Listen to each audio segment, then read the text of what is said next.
বন্ধুরা, তোমরা কেমন আছো? আশা করি ভালো আছো। প্রচণ্ড গরম। দেখো সকাল সকাল একবার স্নান সেরে পুজো দেওয়া হয়ে গেছে। হলে কি হবে, রান্নাঘর থেকে বেরোলে তো মানে কি বলবো, যা অবস্থা হচ্ছে। তো আবারও স্নান সেরে এই দেখো আলু মাখতে বসেছি। আমার ছেলে বলছে মা ভীষণ খিদে পেয়েছে, তো এই আলু মাখছি। আর এখানে দেখো কি করেছি, এই দেখো মুসুরির ডাল করেছি, দেখেছো সবই গরমে দেখো ধোয়া হচ্ছে, সবই নামিয়েছি। এখানে দেখো গরম ভাত করে নিয়েছি। আর আজকে বেশি কিছু করিনি জানো তো। আর এই দেখো আমের চাটনি, এই যে আমের পাতলা টক, গরমে যেটা খুবই উপকার, তোমরাও খেও। আর এই দেখো সবশেষে মিষ্টি দই। আর এখানে তো অবশ্যই ঠান্ডা এক বোতল জল, জল ছাড়া তো এখন উপায় নেই, যা গরম। তো তোমরা সবাই কেমন আছো? সবাই কিন্তু সাবধানে থেকো। আর এই গরমে না গো, মাছ মাংস রিচ খাওয়া সত্যি বলতে একদমই ভালো লাগে না।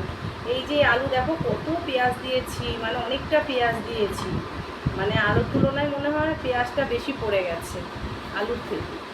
তো এটাকে এখন মাখবো, মেখে তারপর ছেলেকে খেতে দেবো, তারপরে আমি খাবার। তোমাদের দাদা ভাই তো সেই 4টে সাড়ে 4টের আগে আসবেন না, তো তার জন্য রেখে দেবো।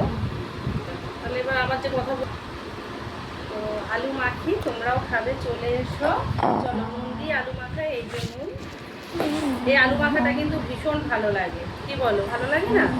ও তার সাথে তো তোমাদের দেখানোই হয়নি, পাতে দেখো না এই গরমে যেটা, এই দেখো লেবু কেটে নিয়েছি ডালের সাথে, আলু সেদ্ধের সাথে। আর এই গরমে এই গন্ধরাজ লেবুর যে কী সেন্ট, মানে খেতে হেভি লাগে। তো তোমরাও খাবে কি? তাহলে চলে আসতে পারো, নির্দ্বিধায় চলে আসো, ঠিক আছে? আর কি, আজকে আর এবেলায় বেশি কিছু করলাম না গো। আমার রান্নাঘরটা ভীষণ গরম জানো, মানে ছোটোখাটো রান্নাঘর তো তোমরা হয়তো দেখেছো, আমাদের রান্নাঘরটা ভীষণই ছোট। আর 10টা সাড়ে 10টা বাজলে যে এত গরম হয় না, মানে কি বলবো। আর এই সব মানে এইটুকুনি রান্না করতে আমি মানে কি বলবো, গরমে আবার স্নান করে আসলাম। আমার যেন গা হাত পা চ্যাট করে না, মানে আমি একদম সহ্য করতে পারি না গরম জানো। কী করা যাবে বলো, শীত যেরকম পড়েছে গরমও তো সেরকমই পড়বে, তাই না? বাবু দেখ তো নুন হয়েছে নাকি, দাও। আবার বেশি দিয়ে দেবো, দেখ তো বাবু। হা কর, একটু বলুন, হা কর, সবাই খাবে। তো আলু মাখা কমপ্লিট। নুন হয়েছে না দেবো? অল্প। অল্প দেবো, ঠিক বলছিস তো? খেয়ে না, দেখে না। বেশি হলে খাওয়া যাবে না। কম হলে নুন জিনিসটা এমনই, কম হলে পরে সেটাকে দিয়ে মেকআপ করা যায়, কি বলো বন্ধুরা? আর বেশি হলে খাওয়া যায় বলো? বেশি হলে তো খাওয়াই যায় না, একদম তিতো হয়ে যায়। কম হলে ঠিক আছে তাও। এই মাখা আমার কমপ্লিট।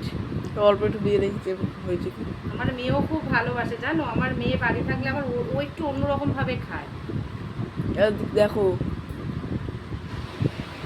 আমার মেয়ে আবার একটু অন্যরকমভাবে খায়। যদি বলো কিভাবে, ও আলু সেদ্ধটা বাঁচিয়ে রেখে দেয় যতটাই দিই, আর লাস্টে সেটাকে মানে লেবু দিয়ে চটকে মানে আলাদা করে ঝাল ঠাল দিয়ে মেখে আবার খাবে।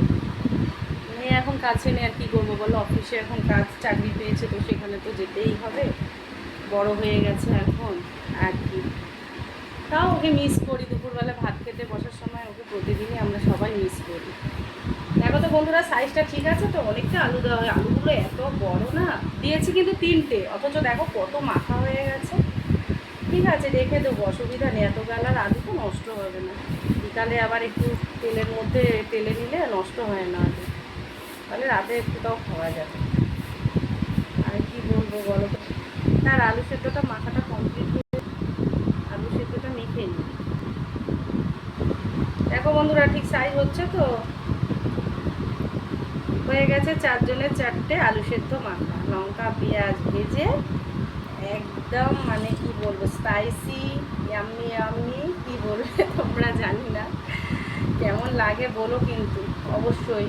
কারা কারা ভালোবাসো এরকম লঙ্কা বেশি করে পেঁয়াজ ভাজা দিয়ে আলু মাখা খেতে, অবশ্যই জানাবে কমেন্টে, ঠিক আছে? তোমাদের কমেন্টের আশায় কিন্তু আমি থাকবো। আর যারা যারা ভাবছো যে এখনও দিদিভাই কেন আমাদের পরিবারে আসেনি, তো তাদেরকে বলবো প্লিজ আমাকে ভুল বুঝো না। শুধুমাত্র লাইক করে বেরিয়ে গেলে আমি বুঝতে পারি না কে লাইক করলো না করলো। একটা করে কমেন্ট রেখে এসো আমার পরিবারে, তাহলে দেখবে আমি সেই কমেন্ট ধরে অবশ্যই চলে যাব তোমাদের পরিবারে। এখনও পর্যন্ত যারা যারা আমার পরিবারে এসে কমেন্ট রেখেছে, তাদের পরিবারে কিন্তু আমি সঙ্গে সঙ্গে তৎক্ষণাৎ চলে গেছি, কমেন্ট দেখা মাত্র। তোমাদের পরিবারেও চলে যাব। চলো আমার আলু সেদ্ধ মাখা রেডি, চলো ভাত খেয়ে নিই, তোমরাও খেয়ে নাও, চলো তাই।